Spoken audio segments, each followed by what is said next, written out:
नमस्कार साथियों, आप देख रहे हैं बुंदेली दस्तक। हमारे साथ स्टूडियो में इस समय मौजूद हैं बिरधा नगर के जाने माने नेता, जिन्हें लोग नेताजी के नाम से जानते हैं, ऐसे जगदीश कुशवाहा जी उर्फ नेताजी। आपका बहुत बहुत स्वागत है हमारे स्टूडियो में। आपका भी बहुत बहुत धन्यवाद। आपको भी।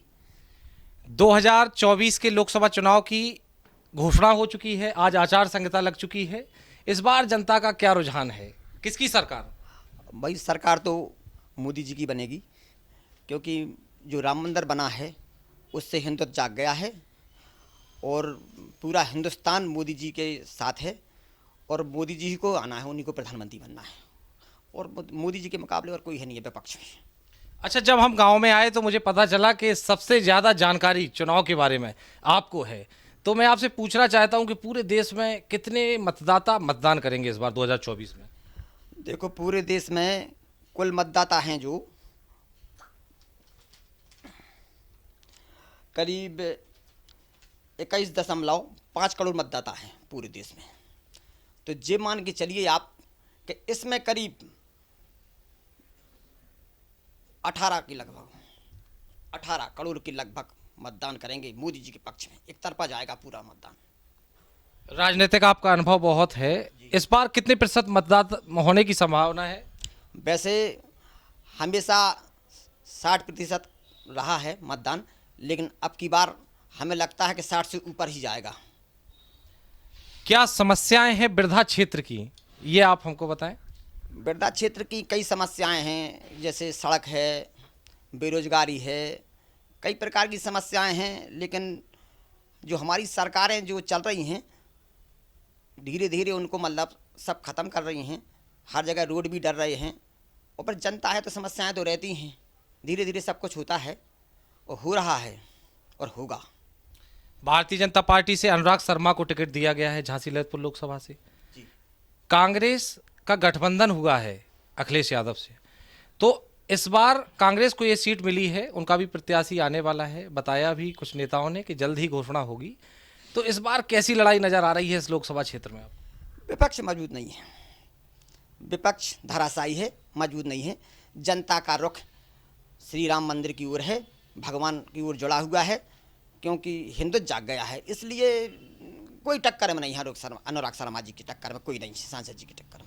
जिस तरीके से दूसरे दलों के नेता इस समय भारतीय जनता पार्टी में आ रहे हैं, तो आप लोग भारतीय जनता पार्टी के कार्यकर्ता हैं, आप लोगों को ऐसा नहीं लगता है कि गलत हो रहा है कुछ?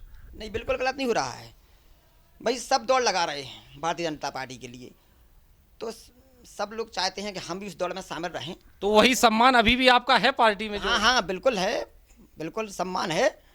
और हम मोदी जी को बहुत चाहते हैं, वो चाहेंगे, और उनके मुकाबले कोई नहीं है। 30 साल तक कोई नहीं आने वाला है इस भारत देश में मोदी जी के अलावा। इस बार अगर आपकी सरकार बनेगी तो सबसे पहले क्या काम कराएंगे आप इस लोकसभा क्षेत्र में? अगर हमारी सरकार बनती है इस वक्त, जिसमें 2024 में, तो जो हम लोगों का मुद्दा है शिक्षा मित्रों का, 1,40,000 शिक्षा मित्र हैं जो 2014 में बनारस में मोदी जी ने मंच से कहा था कि हम शिक्षा मित्रों का भला करेंगे। 7 साल हो गए, मतलब 9 साल के करीब होने वाले हैं, और अभी हम लोगों का प्रपोजल तैयार हो गया था, लेकिन आचार संहिता लग गई 3 तारीख, आज 3 बजे। तो इसलिए वो प्रपोजल आचार संहिता के से वो उस पर मुहर नहीं लग पाई। और जब चुनाव हो जाएगा 2024 का 3 महीने बाद, तो मोदी जी शिक्षा मित्रों को नियमित करेंगे। हमें पूरी आशा है मोदी जी पर, हमारे माननीय लोकप्रिय प्रधानमंत्री नरेंद्र मोदी जी पर, कि वो शिक्षा मित्रों को नियमित जरूर करेंगे।